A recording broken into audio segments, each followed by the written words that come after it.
దేశ విదేశాల్లో రెపరెపలాడించినటువంటి మహా వ్యక్తి వీరగంధం వెంకట సుబ్బారావు గారు.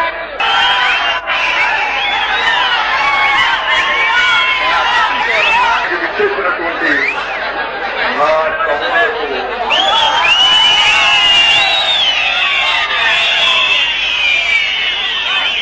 నాకు అందించడానికి విచ్చేసినటువంటి మా తెలుగింటి ఆడబిడ్డలందరికీ పెట్టుకున్నాడు. అది నా నిర్వచనం. ఆ తర్వాత మరి శివుడు సర్వశివుడు ఆయన పూర్తిగా ఈ యొక్క సృష్టి కావాల్సిన విధానం ఏంటి? జీవనం ఒక్కటే కాదు, జీవితం ఒక్కటే కాదు. ఆశీనురాలయ్యే అదృష్టం ఆ స్థానం ఆమెకి ఇవ్వగలిగితే శివుడికి అర్ధనారిగా తన శరీరమే సమర్పించాలని అర్థాంగిని చేస్తుంది. అర్థాంగిక నిర్వచనం అది. మనం ఎన్నో మాటలతో పిలుచుకుంటాం. ఆడబిడ్డలందరినీ కూడా అర్థాంగి, హృదయ రాణి, హృదయ లక్ష్మి అని ఇవన్నీ కూడా పూర్తిగా బాధ్యతగా తెలుసుకుంటే అంత హృదయం ఉందిగా కనుక మీరు ఆ స్థానం స్త్రీకి ఇవ్వగలిగితే అటువంటి మహత్తరమైనటువంటి ఉద్వేగమైనటువంటి పవిత్ర స్థానాన్ని కల్పించింది మన జాతి, మన సంస్కృతి, మన ఆచారం, మన ధర్మం. ఆ తర్వాత సోదరులారా, ముఖ్యంగా కొంత సవితురేణ్యం మల్కో దేవస్య శ్రీమహి శ్రీయో యోన పరిశోధయాలి. నువ్వు లేకపోతే సకలం చేస్తున్నామన్నారు. ఆ గాయత్రి అమ్మవారి మంత్రోచ్చారం ద్వారా మహర్షి బ్రహ్మర్షి విశ్వాసం.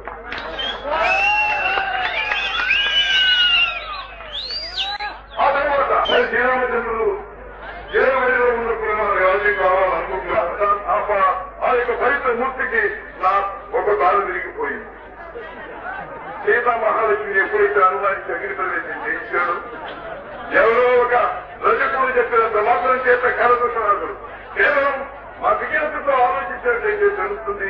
రావణుడి వధ కోసం వచ్చి వాడు ప్రతీకారం కోసం వచ్చి సీతామహాసాధ్యుని ఆమె రావణాసుడి గొడవలో ఒక సంవత్సరం ఉంటే సిగ్గులేని వాడుగా పెట్టి ఇల్లాలుగా ఏదుతున్నాడు అనేటటువంటి అవమానకరమైనటువంటి వ్యాఖ్య జరిగినప్పుడు దానికి రోజున వ్యక్తి తన భార్య యొక్క బాధ్యత వచ్చిందని తెలీదా?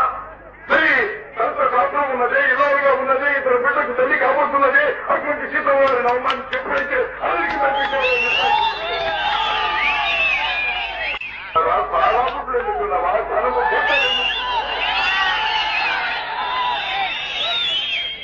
ఈ సిగ్గులేని రాజకీయం ఈ విధంగా ప్రదర్శనం అదే మనకు దురదృష్టి వ్యవస్థ వారక వ్యవస్థగా మనం నిశ్చయించుకోవడం మహమ్మారిగా అది మనం చేసుకున్న దురదృష్టం. అదే ఈ కలియుగ ప్రభావ్యమని కూడా మీకు మనం చేస్తున్నాం. మరి మనం ఊరుకుంటామా? నా భార్య కూడా సంవత్సరంగా ఎంతో లక్ష్మీదేవిలాగా అయిపోయి నా కళ్ళ ముందు నడయాడుతుంది.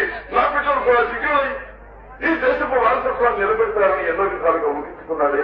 నా తమ్ముళ్ళు నేను అడుగుతున్నాను, ఈనాడు జరిగిందా? మరి ఈ విధమైనటువంటి కృత్యాలని మన కళ్ళ ముందు చూస్తున్నాం. కానీ సేవదచ్చిన మనుషులం కాదు. రాజరికాలు పోయినాయి, జమీందారులు పోయినాయి, మరి సార్వభౌమత్వాలు రచించాయి. ఈనాడు ప్రజా ప్రభుత్వాలు, ప్రజాస్వామ్యాలు, ప్రజాశక్తికి ఆయన ఏదో కేవలం కళాకారుడిగా కొత్త కూటి కోసం ఆయన జీవితాన్ని కళాకారుడిగా తన బాధ్యత నిర్వర్తించాడు. ఏ విధంగా తెలుగుదేశం ప్రచార కార్యక్రమంలో వారు పాల్గొన్నారు, ఏ విధంగా వారి గ్రహదృష్టికి మేము రుణపడ్డామన్నది మా యొక్క మౌనంగా మీకు మనం చెప్తున్నాం. దానికి పర్యవసానమే నేను ఇక్కడికి రావడం, వారిస్తున్న గౌరవాన్ని నేను స్వీకరించడం కూడా జరిగిందని మనం చెప్తున్నాం. ముఖ్యంగా ఈనాడు ఈ యొక్క వీరగంధ కళాక్షేత్రం కేవలం ఆ సేవతోనే ఆయన వారి యొక్క గౌరవం ఉన్నది. మరి దానికి ఉత్సాహమానంగా ఈనాడు ప్రత్యేకంగా నాకు ఈ అవకాశం కలిగించినందుకు ఆప్యాయతతో, అభిమానంతో, ప్రేమతో, వాత్సల్యంతో, అనురాగంతో నన్ను ఇక్కడ పిలిచినందుకు, రక్షించుకున్నందుకు వారికి మరీ మరీ మరీ మరీ నా పుస్తకంతో కళాకారునిగా తెలియజేస్తున్నాను. ముందుపోయినట్టుగా వారి సేవలు నేనేమి విలువగట్టలేదు. సాటి కళాకారుని కళాంజలితోని ఆయన పుస్తకంలో వచ్చి ఏదో ఉత్సాహంగా నా యొక్క గుర్తుగా జ్ఞాతికగా వారికి నా హృదయంతో వారికి ఒక కానుక అత్యున్నతం నా ధర్మంగా భావించాలని చెప్పి మీ అందరి సమక్షంలో వారిని నేను సత్కరిస్తున్నాను.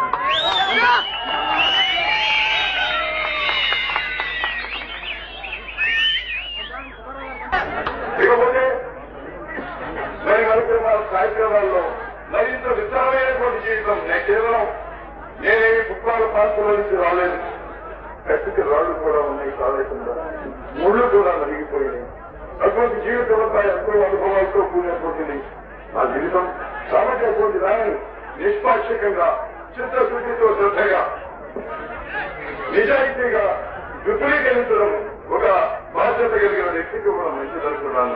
అటువంటి నమ్మకం ఈనాడు నాకు వీరగంధం లక్ష్మీపార్వతి గారితో కలిగిందని కూడా మీకు స్పష్టం చేస్తున్నాను.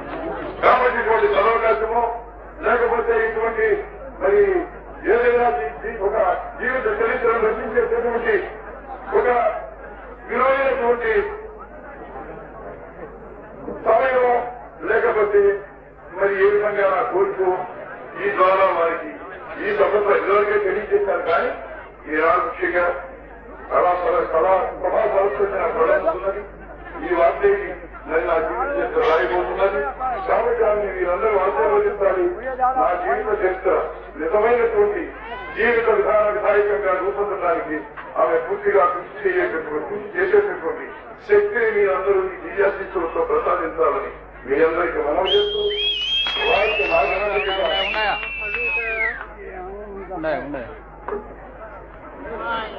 అన్నగారు కొంచెం ఆగండి. పాస్పోర్ట్ అన్ని పెట్టి మధ్యాహ్నం తినేయండి.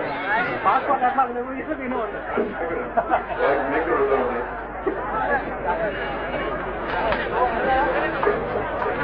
ఇష్టమ్మా కాస్త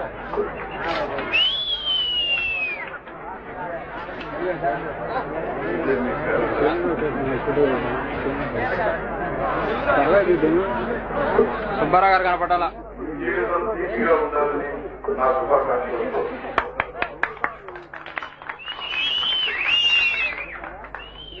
సభా సంస్కృతికి నమస్కారం. ఎంతో ఉజ్వలమైనటువంటి దేశ విధానంగా